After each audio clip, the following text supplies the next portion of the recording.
My wife gave me a DNA test at Christmas dinner. Surprise. That son isn't yours. I'm taking half in our divorce. So I said to her, check your email. Her face went from cocky to scared in seconds. That envelope sliding across the Christmas dinner table felt like a punch to the gut before I even touched it. The look in my wife, Chloe's, eyes promised not a gift, but a detonation, and in that moment, I knew my entire world was about to explode. We were surrounded by family, the air thick with pine and cinnamon. Her mom was bringing out dessert, her dad pouring wine. But Chloe had this expression I'd never seen from her before.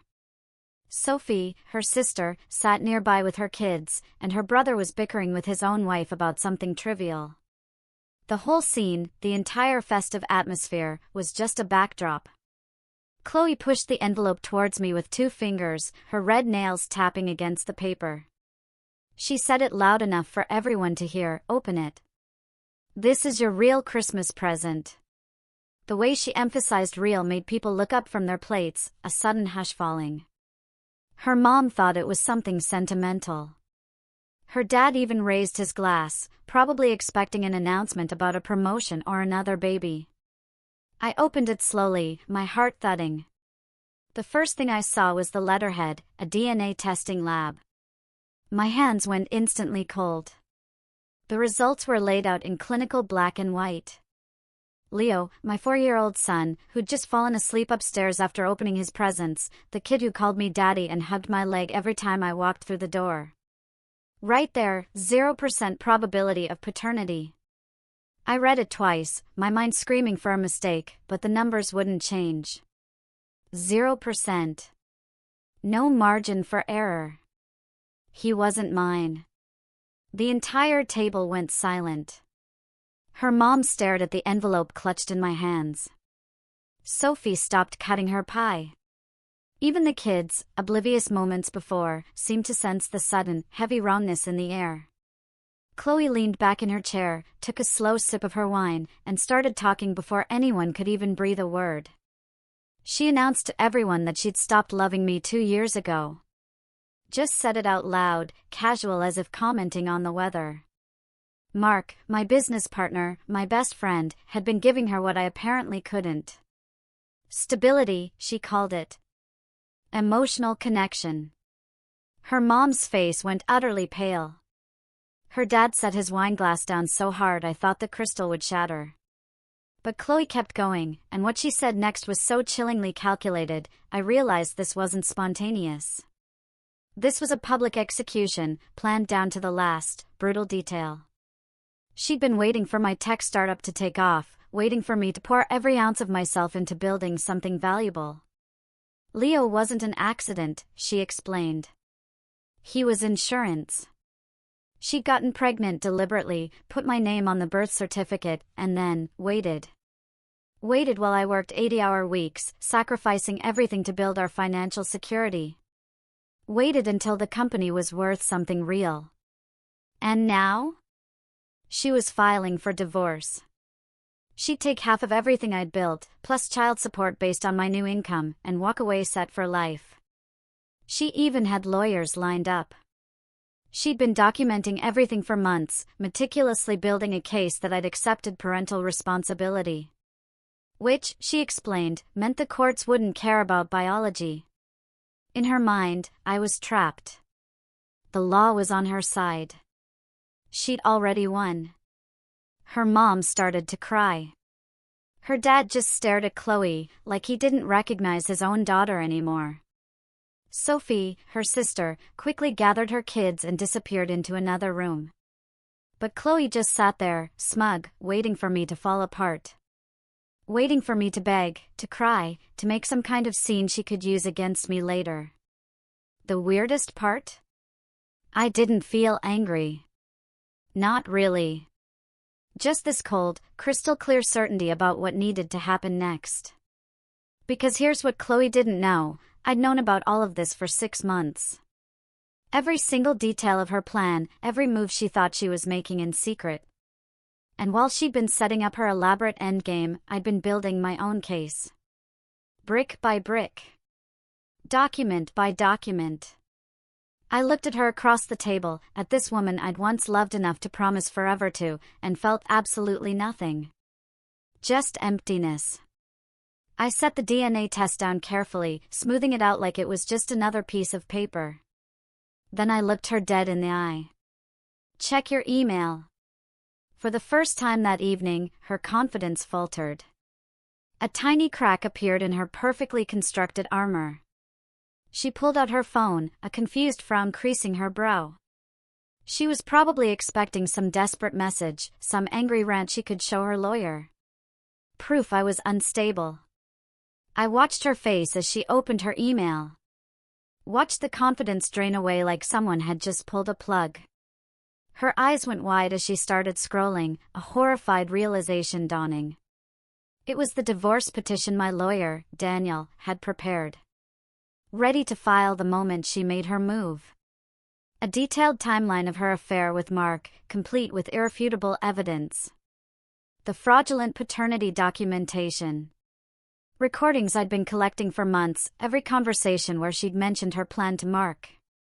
Every text message she thought she'd deleted. Every piece of proof that this wasn't a marriage falling apart. It was a calculated con job, right from the start. Her hands started shaking uncontrollably.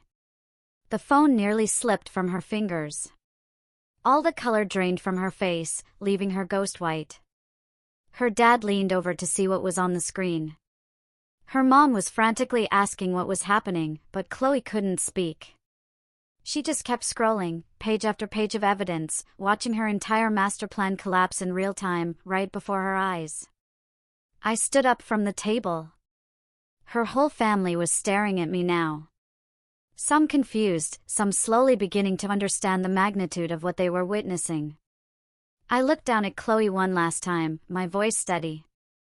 Everything you just told everyone, I've known for 6 months. Every plan you made, every scheme you thought you were 10 steps ahead on, I was 20 steps ahead of you. And the second you announced your intent to file for divorce in front of witnesses, you gave me exactly what I needed to beat you to the courthouse. I walked out of that house, leaving her sitting there at her parents' Christmas table, surrounded by the family she just humiliated herself in front of, staring blankly at her phone as her carefully constructed scheme fell apart around her. I got in my car, drove to the hotel I'd already booked, and called Daniel, my lawyer. He was waiting for my signal. Within an hour, he'd filed everything electronically, the petition, the overwhelming evidence, the emergency motion for temporary custody. By the time Chloe woke up the next morning, the legal machinery was already in motion. Because Chloe had made one critical miscalculation, she'd assumed I'd be too devastated to think straight, too heartbroken to fight back, too stupid to see what was happening until it was too late. She'd spent years underestimating me, treating me like I was just a wallet with legs. And that underestimation, that one fatal flaw, was going to cost her absolutely everything. The whole thing, this intricate dance, had actually started 6 months before that Christmas dinner. It all began because Leo got sick. Nothing serious, just a bad allergic reaction at preschool, but bad enough that his pediatrician wanted to run a full blood panel. I took him to the appointment because Chloe claimed she had a work meeting, which, looking back, should have been my first real warning sign. The nurse drew the blood. Leo handled it like a little champ, and I took him out for ice cream afterward. 2 days later, the pediatrician's office called. They asked if I could come in to discuss the results in person, and my stomach immediately dropped to my feet. I showed up expecting to hear about some serious allergy, already mentally preparing for treatment plans. The doctor closed the door, her expression uncomfortably grim. She started by saying Leo was perfectly healthy, no major allergies, nothing to worry about. But then she paused. She told me that when they ran the blood panel, they noted Leo's blood type, type B positive. And according to their records, I was type O positive and Chloe was type A positive. She explained very gently that it was genetically impossible for 2 parents with O and A blood types to have a child with type B blood. She said sometimes there are errors in records, but she just wanted to bring it to my attention. I sat there, stunned, trying to process her words. The doctor wasn't accusing anyone, she was just pointing out a genetic impossibility and letting me draw my own conclusions. I thanked her, my mind reeling, and walked out to my car on autopilot. I didn't go home. Instead, I drove straight to a private lab across town, one that specifically advertised discreet DNA testing for legal cases. I paid extra for expedited results. They said 72 hours. Those 3 days stretched out into the longest of my entire life. I went through the motions at home, playing with Leo, having dinner with Chloe, pretending everything was perfectly normal. The email finally came at 2 o'clock in the morning. I grabbed my phone and went into the bathroom to read the results, my heart hammering. 0% probability of paternity. I read it multiple times, checking every number, looking for any sign this could be wrong. But DNA doesn't lie. Leo wasn't my biological son. I sat on that cold bathroom floor, trying to figure out what to do. Part of me wanted to wake Chloe up right then and demand answers, scream at her. But a smarter, colder part of me told me to wait. To be strategic. To find out exactly what I was dealing with before I made any moves. I lay there the rest of that night, next to my wife, and started thinking about all the little things I'd somehow ignored. The way she'd discouraged genetic testing at birth. The casual comments about how much Leo looked like her side of the family. How she'd pushed me to work longer hours, focus on the business, leave parenting to her.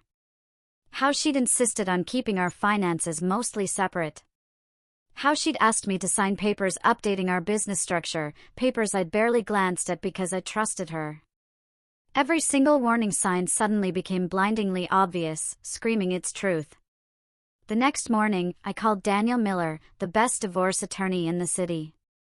A guy with a reputation for handling complex cases involving significant business assets and custody disputes. I told him everything, no holding back. He listened without interrupting. When I finished, he told me I needed to move very, very carefully. If Chloe was planning what he suspected, she'd likely been building her case for months already.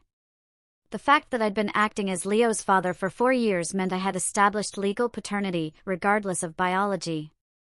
If I confronted her now, impulsively, I'd lose everything. He told me to document absolutely everything, but to ensure I did nothing illegal. Every receipt, every email, every interaction. We scheduled weekly meetings, and he started meticulously building our counter case. I started keeping detailed records, every expense I covered for Leo, every preschool pickup, every doctor's appointment. I backed up all our joint financial records. For 6 agonizing months, I played the part of the oblivious husband, collecting evidence. And Chloe? She had no idea. About 2 months in, something completely unexpected happened. Chloe's younger sister, Sophie, called me. She was crying, barely coherent. We met at a coffee shop, and she told me she'd accidentally seen text messages on Chloe's phone. She felt sick to her stomach about it, but felt I deserved to know the truth. Sophie had always been the good one in that family. She showed me screenshots, messages between Chloe and Mark going back years. They'd been involved since before Leo was even born. The messages were explicit about Mark being Leo's biological father. But the truly damaging content, that came later.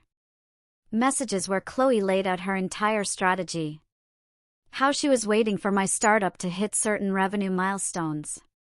How she'd researched exactly what she'd be entitled to in a divorce. How Leo was her leverage because courts typically favor mothers. How she planned to maximize child support while she and Mark lived comfortably off my money.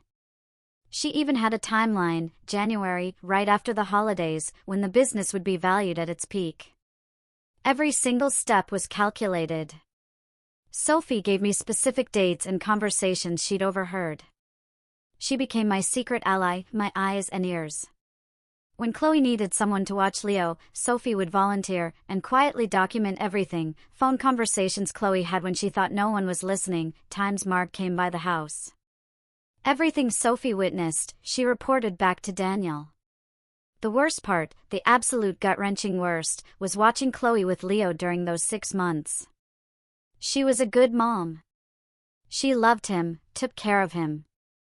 But I also knew, from those messages, that she saw him as an asset. She'd told Mark that having a child with my name on the birth certificate was the smartest strategic move she'd ever made. That's when it hit me. I wasn't just fighting for my money or my business anymore. I was fighting for Leo. Because I was the only father that kid had ever known. I'd been there for his first steps, his first words, every nightmare, every triumph. And I wasn't about to let Chloe use him as a bargaining chip in her twisted game. By December, Daniel and I had everything. 6 months of meticulous documentation. Screenshots from Sophie proving the affair and the chilling conspiracy. Financial records showing Chloe had been moving money into a separate account. Evidence that she consulted with divorce attorneys months earlier. Detailed logs of my extensive involvement in Leo's life. And Sophie, ready and willing to testify. Daniel told me we had one of the strongest cases he'd ever seen. But we needed to wait for Chloe to make the first move. We needed her to announce her intent to give us the legal standing to file immediately and aggressively.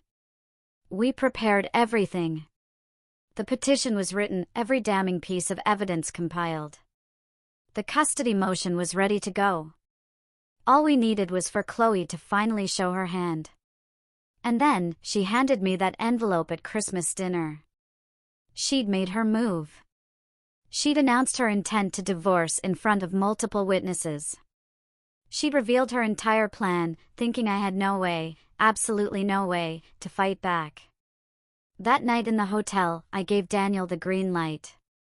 He filed everything electronically within the hour, the divorce petition with fraud allegations, all our collected evidence, and the emergency motion for temporary custody. By morning, everything we'd spent 6 months preparing was officially in the court system. And Chloe was about to find out that underestimating someone doesn't just leave you vulnerable, it leaves you utterly, completely defenseless. The temporary custody hearing was set for 2 weeks after New Year's. Chloe showed up looking like she'd aged 10 years.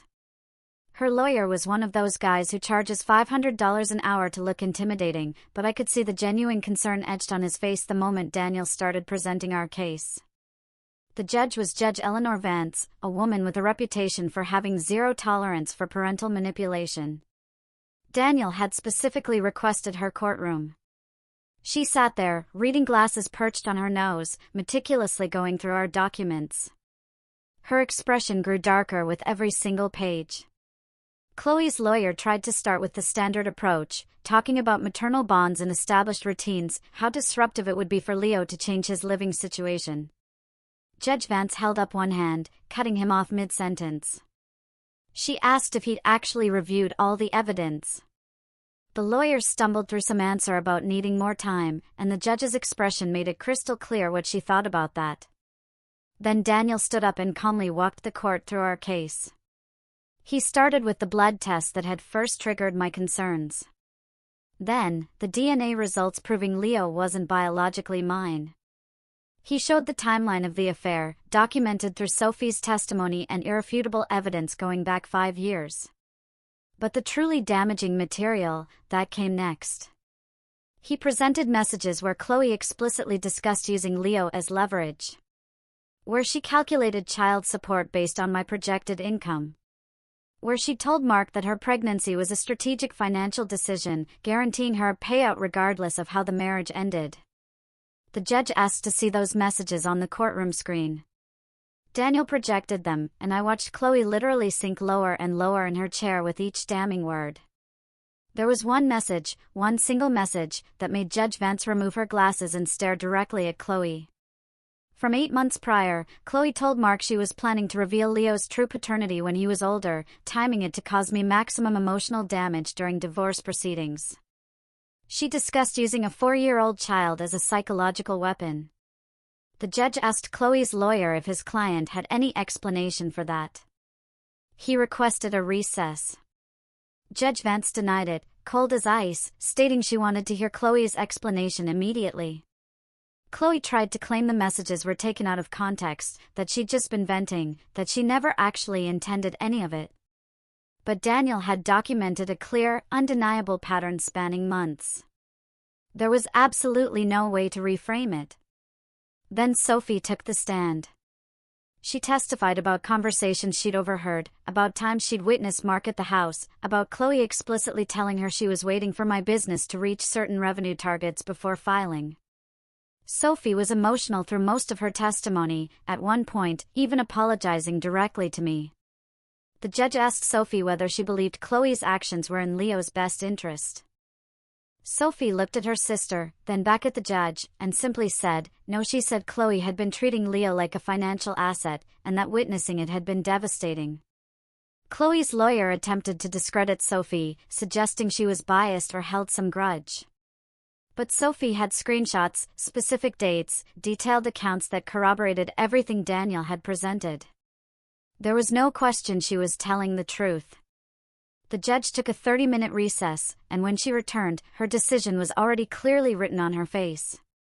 She started by saying this was one of the most calculated cases of parental fraud she'd encountered in 20 years on the bench. She said Chloe had deliberately deceived me, deliberately used a child as a financial instrument, and had demonstrated a pattern of behavior that raised serious concerns about her judgment as a parent. The ruling was comprehensive and swift. I received temporary primary custody of Leo, pending a full hearing in 3 months. Chloe received supervised visitation for 4 hours per week at a family center, where a social worker would be present. She was explicitly prohibited from discussing Leo's paternity with him without prior court approval. She was required to attend mandatory counseling. And if she violated any aspect of the custody order, her visitation would be suspended entirely. On the financial side, because I could demonstrate that the marriage had been based on fraudulent pretenses, the judge ruled that standard community property divisions wouldn't apply. Chloe would receive a minimal settlement, a pittance compared to what she'd planned. No ongoing alimony. And since I had primary custody, I wouldn't be paying child support. Mark, meanwhile, would be required to submit to court-ordered paternity testing, which would establish him as the biological father and make him financially responsible. Everything Chloe had planned for years, every meticulously calculated step, collapsed in a single 3-hour hearing. She tried to approach me after the ruling, mascara streaking down her face, murmuring apologies, asking if we could find some arrangement for Leo's sake. I looked at her the same way I'd looked at her at that Christmas dinner, with complete, utter emotional detachment. I walked out of that courthouse and drove straight to pick up Leo from Sophie's house. When I walked in, Leo ran to me the way he always did, arms stretched out, yelling "Daddy." I picked him up and held him close, burying my face in his hair. Sophie had tears in her eyes. She told me I was a good father, that Leo was fortunate to have me. Over the next few months, life gradually, slowly, returned to something resembling normal. Leo adjusted better than I'd ever expected. He'd ask about his mom occasionally, and I kept my answers simple and age-appropriate. I never spoke negatively about Chloe to him. Never attempted to turn him against her. That wasn't the point. The full custody hearing 3 months later was almost anticlimactic. With everything already established, and Chloe having violated the communication restrictions twice during supervised visits, the judge made the arrangement permanent. I had full legal and physical custody. Chloe's visitation remained supervised and extremely limited. 6 months after the divorce was finalized, I started dating again. Nothing serious initially, just coffee meetings and casual dinners. Then I met someone who actually valued honesty in relationships. Someone who met Leo and saw a kid, not a financial opportunity. Someone who understood what I'd been through and never once suggested I'd been foolish for not recognizing Chloe's scheme sooner. We moved slowly, cautiously, but it felt genuine in a way my marriage never, ever had. About a year after everything concluded, I encountered Chloe at a grocery store. She looked worn down, older, like the heavy weight of her actions had finally settled on her. She attempted small talk, asked how Leo was doing, mentioned relocating out of state for a fresh start. I kept my responses brief, polite, but distant. Before she walked away, she said she was sorry. Genuinely sorry, that she'd destroyed everything and wished she could go back and make different choices. I believed she meant it, in that moment. But I also understood that apologies don't undo years of calculated deception. Sorry doesn't return the time she stole from me. Sorry doesn't erase the fact that she'd been willing to destroy me for personal gain. I told her I hoped she found whatever she was looking for. And I genuinely meant it. Not because I'd forgiven her, but because I honestly didn't care anymore what happened to her. She wasn't part of my life. She was just someone I used to know. That night, I put Leo to bed like always. He asked me to read his favorite book, the one about the bear who goes on adventures. Halfway through, he fell asleep, his small hand holding mine. I sat there watching him breathe peacefully, thinking about how agonizingly close I'd come to losing him. And I realized that Chloe had been right about one thing. Leo was the most important thing in my life. She'd just been completely, catastrophically wrong about how far I'd go to protect him. What would you have done in my shoes?